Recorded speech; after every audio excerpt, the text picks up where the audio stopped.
You're listening to The Dating Den with dating and relationship badass and best-selling author Marni Battista. Every week, you'll get the raw truth from top experts and real people on the important dating, sex, and relationship issues you want to know about. So if you're ready for true talk that's authentic and unfiltered, and you're not afraid to be called out on your stuff, then you're ready for what's next. The Dating Den Bachelor Recap with Chris Gillis. What are the signs it's still not the time to have sex with your man? Ladies, welcome to the Dating Den. We are here in what is nearly our last show about Matt motherfucking James. You've been wanting it. You've been begging for it. You got it. I know. Chris, we saw Matt James shed a tear. The robot cried. We did. They only had to fly in and trick their dad into coming on the show. Thinking it's going to be a party, and then hijack him with all the mistakes he made in the 90s. Yeah, it was so sad. Okay, so we have a lot of topics that we're going to be chatting about. By the way, we're going to be going on to Clubhouse and testing out some of these podcasts live. So if you're listening, you want to join Chris and I on Clubhouse and follow us. And of course, you also want to spend more time on a device and join us in our Facebook group.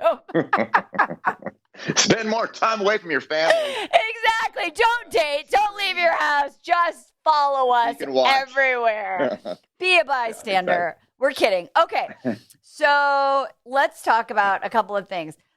First of all, I really think that what we saw in this was like the fantasy suite, episode where there's 3 women remaining and he has an opportunity to go on a date with them. And then they get to do an overnight date, which can or cannot include sex. But it's this moment where there's no cameras. And we've been saying this whole time that Mr. James is a little bit of a robot. He did admit that he was a robot pretty much prior to the conversation with the dad. So here's what I want. How did he do? How did he do that? What did he say? Well, he just said, like, "Hey, Dad." First of all, for those of you who didn't watch, his dad just comes in. He has a strenuous relationship with the dad. It was unclear like how often he sees the dad, when he is last seen the dad. We know the dad wasn't involved when he was growing up. He brought him pizza and shoes, but he didn't bring him the love. There was no love. So at the beginning of the convo with Dad, he's like, "Hey, I want to, find my partner here, and I want to be able to have a healthy relationship. And I've realized that I'm very guarded, and I think that's because you cheated on Mom, and I need you to hear me how that impacted me." So, well, first of all, I mean, my personal opinion is like, so obnoxious to sort of like have someone have that kind of a conversation on television. However, it makes for entertainment. So that being said, thank you, ABC. Yeah, thank you, ABC. Yeah, because that was like the one moment that was actually entertaining. Do you think that having a conversation like that can really get this guy to a place where he is ready to commit? Or in real life, if a gentleman you're dating sort of is like, "Gosh, I'm really guarded. I have a hard time committing. I need to figure this out. I know I have X issues, like whatever it is. I need to start that ball rolling." Do you think it's like a good idea for you to be dating someone who has some commitment issues while they're in that process? Is he's going to just like wake up tomorrow and be like, "Yeah, I can totally commit. I'm ready to say yes." Like, do you think that's a good thing to do with somebody, or do you wait till they're over and break up with them? What do you think? Yeah, I think, and we were, Marni and I, in the our Bachelor crew, we were lucky enough to watch it yesterday as a group. And yeah, you said something, and I think it's true, or one of you gals said it, is like, Marni, or that he's like just now starting to see, the trees in the forest. Like, dude, we've all been staring at them. He's just now starting to realize and recognize that, oh, I've got some issues that I need to work through, and he isn't nearly as far along as I think he should be. And so I think he kind of put a little bit of blame, and he's still at that victim. He's like, shit, Dad, everyone's making fun of me and laughing at me at the internet. It's your fault, dude. You cheated on Mom, and you wrecked her and all that. Being from myself, it's a guy from a similar background who had very hardcore, was very good at dating, very bad at committing, and really opening up and becoming a masterful, eloquent, fuck boy who looks perfect on paper and all that. I could appreciate where he was coming from, but yeah, he's still green, man. That avocado needs to stay in the store. Don't take him home. Well, he even says, like when he's having that combo with Dad in the preface where he's kind of like stating the case, he says, like, and I've never really had a girlfriend, like I think he's finally just saying like, I'm supposed to like propose in 2 weeks and I'm kind of freaking out. Like, dude, what the fuck? Right. So yeah, and I would say like, if you're dating someone and you are having those conversations of like, where's this going? Or, I'm in a place where I'm looking for a committed relationship, or I want to have a family, or I want to whatever, I feel like a little confused. We're going slowly and that's okay. But I also want to make sure we're looking for the same things, which, I advocate people having those conversations. And the guy's like, yeah, well, I realized, I think I do have commitment issues, and I'm going to, take this step to work on it. I think I would say be super cautious, because having one conversation, and Dr. Emily said this yesterday, and he did say on the show, this is the first step I need to take, or I've taken to kind of dive into this issue in more depth. So it's just really a matter of like, will he really go all the way there? And what he said in the show, which was cringeworthy to me, is then he has this conversation, and we don't know whether that conversation in real life is like 5 hours or 20 minutes, right? Like, we don't know the depth of it. But then he goes and he tells each of these three women the exact freaking same story. Like, they all ask him. Well, actually, they don't all ask him. Michelle and Bree say, so I'm in love with you. Are we on the same page? Where's your head at? They say, where's your head at? I don't like to use a preposition at the end of a sentence. Where's your head at? And he says, he doesn't answer. Really. He just says, he never does. You whispered that. You're like, he never does. He never does. But what he does say is, I talked to my dad and I shared my pain, and I came out of that realizing I don't have to be like my dad. Now, that's kind of interesting, because it's not a takeaway that I would have connected the dots on from that conversation. Like, I'm not my dad. Did you find that interesting that was his conclusion, which he restated in each conversation that he had? No, not really. No, I think that he did that because he's at first he was kind of he was a victim-y a little bit, like, hey, Dad, you really fucked me over, blah blah blah. And then I think he maybe after saying it 3 times and sharing the story, he's like, well, crap, what's the conclusion? And maybe the producer helped him reach it and said, hey, man, just because this is the path he went down, I'm not my dad. I can choose a different path. But he's like that dog that discovered that stick, and he kept bringing it to every single girl. Hey, look what I found. Well, now that we're talking about it, I wonder, I'm guessing there's some mental health professional that is employed by this production, we hope. But I wonder so I'm totally making shit up now, but that's what we basically love to do about this story. Is I wonder if like he had the conversation and he was like all upset because he's like, oh, Daddy, I don't want pizza, I want love, and I wonder if he was like, oh my, I'm kind of scared, like I have to propose? They're asking him, the producer, they're asking him, right? They're like kind of moving him through the pipeline.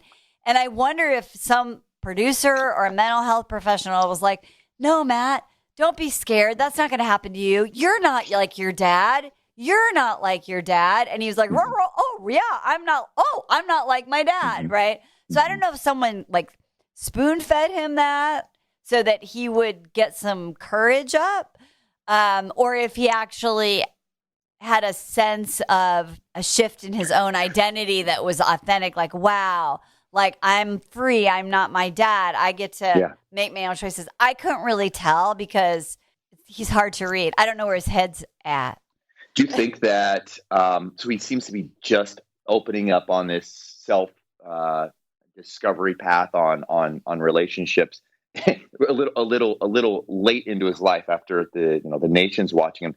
Do you think that that kind of, to quote my favorite movie, new shit's come to light, and he's putting this all together? Big Lebowski, by the way. Yes. Listening. That he is going to. Do you think that he's going to be? I think it's all going to finally come together, and you think he's going to have the awareness that, holy shit, I am 100% not ready to be married at the end of this? You think he's going to propose? Do you think he's going to bow out? Maybe that's why he's crying in those in the previews.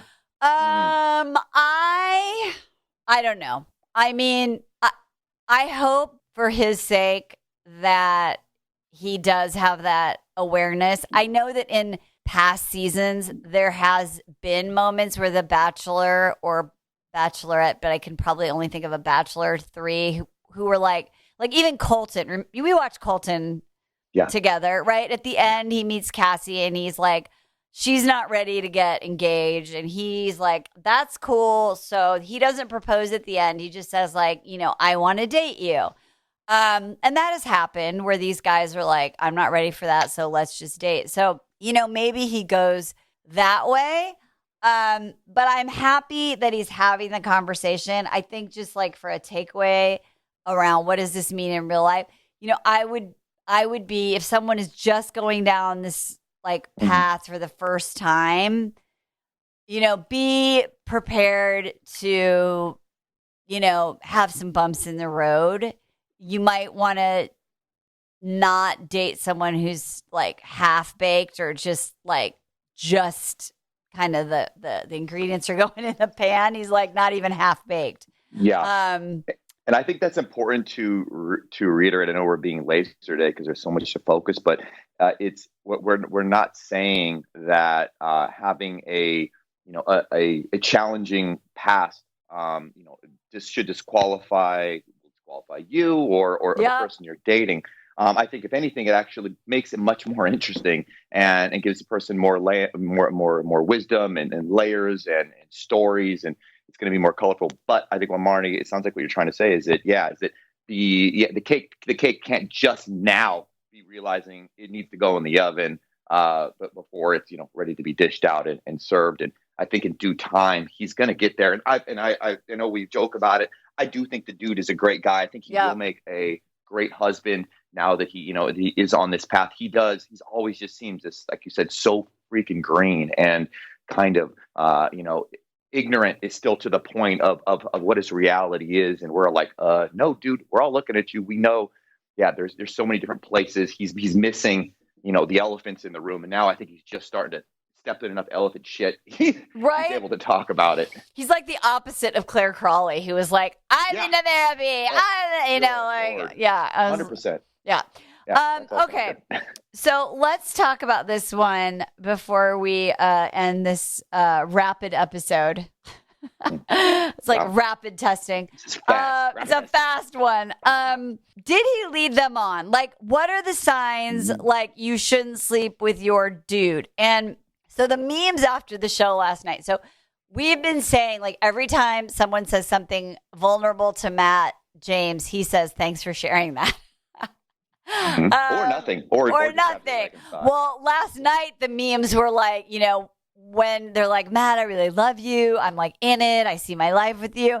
And the memes were literally like the thank you checkbox, like that you get back when you've like made a payment. Thank you. It's just a thank you. Your submission has been acknowledged. Exactly. Thank you. And remember Zach from Tayshia's season, who ended up being her dude at the beginning. Like, she would say something vulnerable and he would just like go for a smackaroo, kiss her. Mm-hmm. And that's what our boy Matt was doing last night. It's kind of what he's been doing. Do you think, and this is what's so interesting because we know it's a television show, but like in real life, if I'm dating someone and I feel safe enough to say, I am falling in love with you or I love you, and the person just doesn't acknowledge it and kisses me, right? Thanks for your submission. Do I sleep with him? I mean, and I think it seems obvious, Yuli, you'd be like, of course not. And I know a lot of you do, right? Like, or maybe you're not saying I love you, but you're saying I really like you. And he's like, yeah, you're so amazing. Because he was interested. But the way he was with Brie and Michelle is very different than with Rachel, where he's like giddy. So what are the signs that like maybe your dude isn't really emotionally connecting? And maybe you shouldn't sleep with them to try and seal the deal or get him to feel more connected. Yeah. That's great. I love that you say, because men, we use that term, seal the deal. And for us, it's like, is because our end goal, oftentimes it's to sleep with them. And it seems like, I think to seal the deal, these girls, what they want is they want him to say, I love you. So it's oftentimes, I think women will kind of go the backwards route. That I'll give him what he wants. I'll seal his deal. Then maybe he'll seal my deal, and tell him that he loves me. And it didn't work for other of these girls. So, it's a common thing, right? It seems like a lot of us do that. And then, and most probably when we're, most of us when we're dating, we do know that we love somebody, but it's scary. I think that's worth acknowledging, taking a beat on that. It is fucking scary to be the first person to speak and say, I love you, it's nervous. It's nerve wracking. Yeah. And then the thing is, we don't know. I mean, we cannot confirm for sure that they all slept together, had sex. We don't know that, but they're pretty glowy after. So it seems like they did. By the way, this was the least, again, I'm relatively new to this. This is the least, now that you had to remind me on this call that this was the fantasy suite. That's usually like a fun episode. That's usually like excitement, and that's like, oh, it's going to happen. And not just for sexual reasons, but just tension. And I didn't get any of that. This was not a fun fun episode. And there was no fucking fantasying about it or. Yeah, there was no fantasy. More the shit show, like you said, working through like, oh no, here we go. And I the hurricane. And at the end of the day, so first of all, okay, I'm going to let's start blaming the producers. Okay, I'll blame the producers on this week's show. Be a little creative, people. Like, the date looks the same. The restaurant looks the same. Maybe it is because they're in whatever. But the bedroom looks the same-ish. But even the